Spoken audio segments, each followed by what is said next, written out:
Andrew Tate saved us all. I would say that he definitely did his part. He definitely masculized weak men, especially changed my life, changed everyone's life who's watching this. And I want you guys to comment down below how he benefited your life. Be sure to drop a like and subscribe, and how he impacted society. So, I believe that what he's doing is positive. I think that, in my opinion, when I watch his videos on women, men, being stronger, being better, I don't see any negatives about that. Of course, it goes against the elite's agendas because they want men to be submissive and weak so they can control them and work 9 to 5s for the rest of their life. If you don't believe me, you can go look at the past average salaries of people. They're not making any money. They don't care until men start revolutions. Men can't start revolutions if they're all super weak and not tough and strong and don't fight for what's right. But Andrew Tate comes along. He's like, you know what? Screw this BS. I want to change, I want to do better, and I want to change the world. My kickboxing career is over. It's time to spread a positive message on women and men and do better. So he spreads his message, and he says it in a way that people get offended. Women get mad, men get mad, and he gets canceled. But in that cancellation, he changed a lot of dudes' perspectives on what the purpose of life is, or like how they view the world, how they want to better themselves, how they want to change what they're doing, their life situation.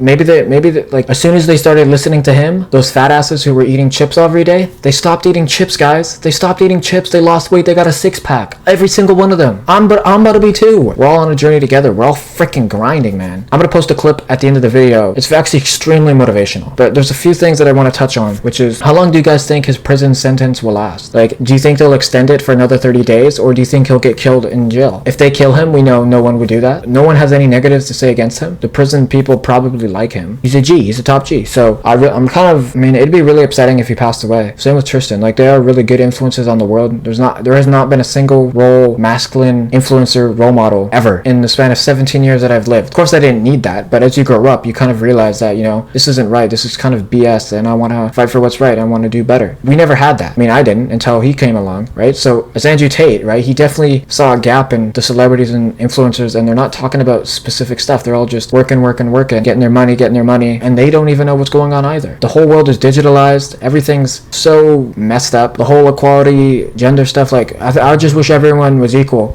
I would say it is. I just think that there's some people who take it a little too far, and there's some people that get offended too easily. We all have opinions. Those are our personal opinions, right? You can hate me. You can hate me for supporting him, or you can hate him for, I guess, manipulating me to support him. But it's not how it works. Sorry, guys. He's saying real truth, and everyone who's watching this video so far, you definitely agree. I would say he definitely saved us all, man. Especially women too. There's a lot of, like, think of it, right? So all the women that didn't like him should start liking him, because the men that they are trying to attract is what Andrew Tate's trying to convince men to be. I don't see, like women, you can't control everything, okay? But yeah, like, here's the motivational clip. This is one of the most motivational things I think I've ever heard. Here you guys go. Enjoy. If the ocean doesn't reach a point of equal and opposite force, it will just engulf the entire planet, right? There has to be an equal and opposite force at some point.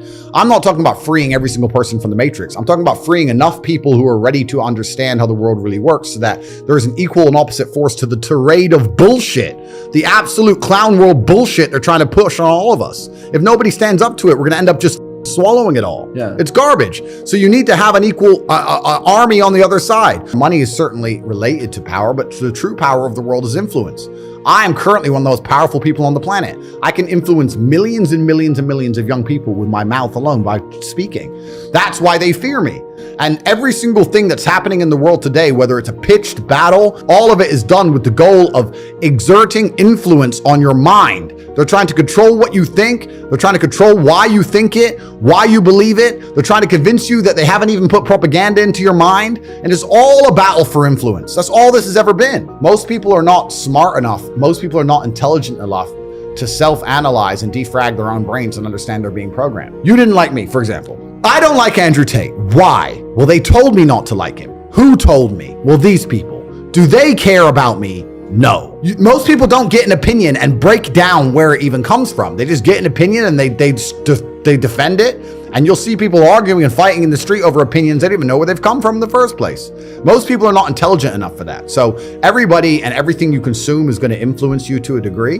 The mass media machine is trying to influence everyone. I'm trying to influence everyone. I'm right here trying to influence people. I'll sit here and say, I'm trying to influence people at home. I did not say that girls above a certain age are horrible people. I did not say girls above a certain age are useless. I said girls above a certain age are less attractive than girls who are younger because of innocence. I'm talking about the Western world. And in the Western world, there's no girl at age, 32 in Las Vegas who is pure. Not a single one on the planet. So we can't sit here and apply what I'm talking about for the Western world to the Middle Eastern world. I'm under attack every single day. They're attacking my character. They're attacking my integrity. They're attacking my finances. They're attacking my freedom. They're attacking my companies. Every single day I wake up and there are people on the planet whose goal is to attempt to destroy me. So I am under attacks. I was kind of up and down. I was working in the fish market, but I was still fighting at the same time. I was training. Obviously, I was really young. Started to make a little bit of money fighting, but not much. And then I had different jobs. I sold television advertising and worked for an advertising company, etc. And I had my own business for a while trying to sell TV advertising. And I had a bunch of sales jobs back and forth, worked for car sales. I'd always been doing this and that, going from place to place. Unless it was a sales job, I never really took it that seriously because it was the unlimited commission that I found attractive. But outside of sales jobs, I just did my very best I did a whole bunch of things. It's been an eclectic, long, interesting journey. So I grew up with a bunch of very close Muslim friends, and I've always been not